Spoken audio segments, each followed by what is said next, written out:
का सारातोप जल रहा है, रिफाइनरी आग की लपटों में घिरी है, रूस का एयरबेस भस्म हो चुका है। यूक्रेन ने ऐसी तबाही मचाई है जिसने पुतिन को आउट ऑफ कंट्रोल कर दिया है। युद्ध में पुतिन आर्मी की ये सबसे बड़ी शिकस्त। यूक्रेन की जमीन पर भले ही रूस जीत रहा है,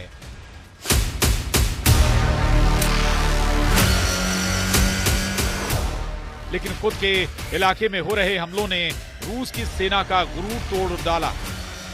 सारातोप हमले की जो जानकारी अब तक यूक्रेन ने साझा की है, उसने क्रेमलिन में कोहराम मचा दिया है।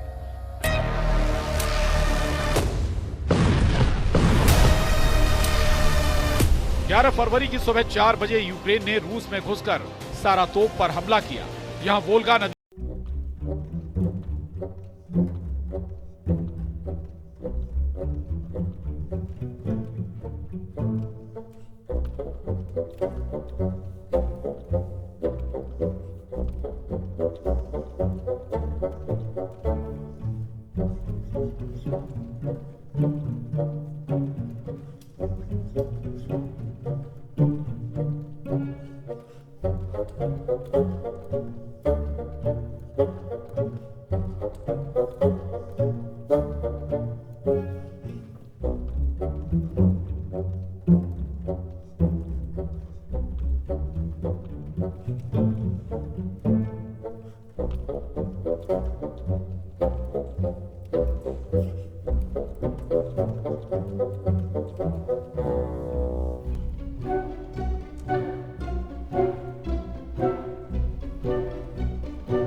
ईंधन की सप्लाई पूरी तरह ठप हो गई थी। वहीं अब तक सारातोप अटैक में हुए नुकसान की जानकारी रूस ने नहीं दी है। उधर प्रेसिडेंट जेलेंस्की ने ऐलान किया है कि ट्रंप को वो युद्ध जीतने का प्लान समझाएंगे। बहुत जल्द ट्रंप की टीम यूक्रेन पहुंचकर जेलेंस्की के साथ बैठक करने वाली। इसके बाद जेलेंस्की खुद म्यूनिख सम्मेलन में ट्रंप को सारी बातें क्लियर कर देंगे, जहां यूएस रक्षा सचिव पीट हेगसेथ और जेलेंस्की की भी मीटिंग होने वाली है। इसी हफ्ते पीट हेगसेथ यूरोपीय अधिकारियों से मिलेंगे।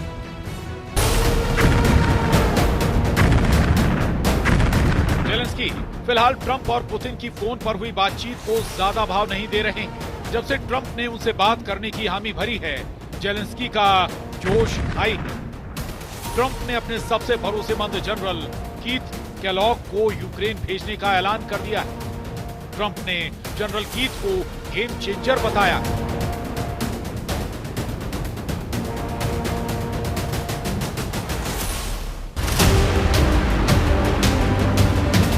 ट्रंप अपने कदम पीछे नहीं खींच रहे। रूस यूक्रेन में पीस डील को लेकर ट्रंप का कॉन्फिडेंस अब भी बरकरार है। वहीं क्रेमलिन ट्रंप की किसी भी बात को गंभीरता से लेता नहीं दिखा है। ट्रंप के बनाए माहौल के बीच रूस ने दावा किया है कि अमेरिका रूस के रिश्ते सबसे खराब दौर में हैं। इनके बचे रहने की कोई गारंटी नहीं। एनबीसी न्यूज के मुताबिक रूस के उप विदेश मंत्री सर्गेई रयाबकोव ने कहा है कि अमेरिका के साथ संबंध टूटने के कगार पर है। सर्गेई रयाबकोव ने ट्रंप पुतिन की फोन पर हुई बातचीत की पुष्टि तक नहीं की।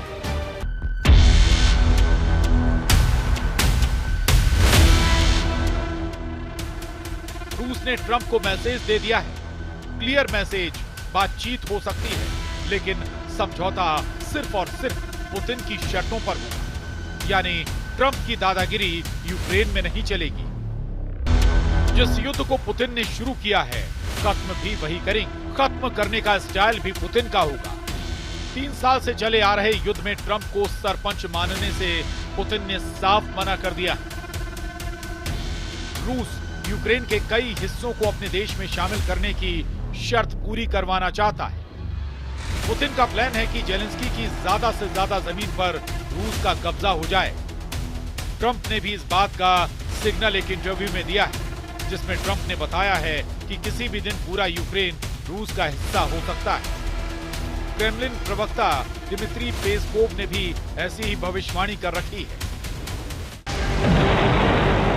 यानी सारी मशक्कत उसी जगह आकर अटक जा रही है जहां पुतिन की जिद खड़ी। प्रेसिडेंट पुतिन को यूक्रेन में जेलेंस्की का राज रास नहीं आता। यूक्रेन में रूस समर्थकों को साधकर वो ज्यादा से ज्यादा जमीन पर रूसी साम्राज्य खड़ा करने का मिशन रोकने नहीं जा रहे हैं। प्रेसिडेंट ट्रंप ने जेलेंस्की को अगर ट्रंप की सभी शर्तें मानने पर मजबूर किया तो ये युद्ध पहले से कहीं ज्यादा विस्फोटक हो सकता है। अमेरिका भले ही यूक्रेन का साथ छोड़ दे, लेकिन यूरोप के ज्यादातर देश रूस के खतरे से बचने के लिए जेलेंस्की के साथ हैं। यूरोप की महाशक्तियों से रूस के टकराने का मतलब परमाणु युद्ध होगा, जिससे होने वाली तबाही पूरी दुनिया के लिए घातक साबित हो सकती है। Bureau report, news 18।